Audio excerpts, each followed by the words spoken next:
Hello guys, welcome again sa ating channel. So ngayon guys, tuturo ko po sa inyo kung paano po mag two-sided sa printer ng brother. So ganito po yung gagawin natin guys. Ito po yung brother na MCF G200. So ganito lang po yun guys.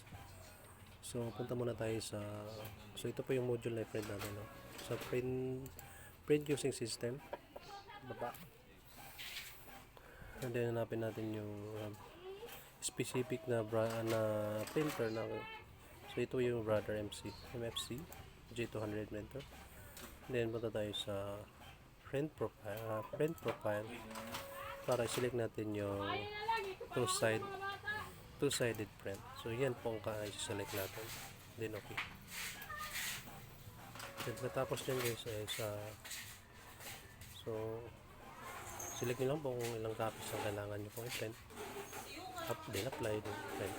So, remember guys, pag print nyo po, so magtatap na po dyan. So try lang natin, so may tatap up po dyan guys na kailangan natin sundin para hindi mag-error yung ating printer. Ito po yun, sheet plan paper. So yan po siya.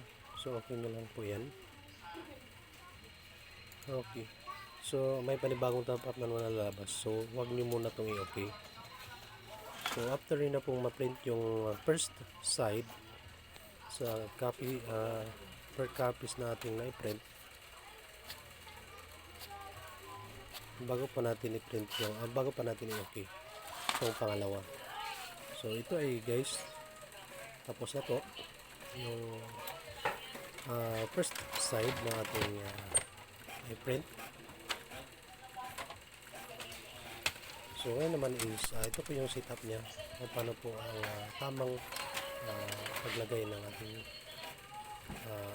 sided print. So yan po. So pwede po nakahaya lang po yung na-print natin. Ganun lang po, then balik natin bago pa natin to i-okay.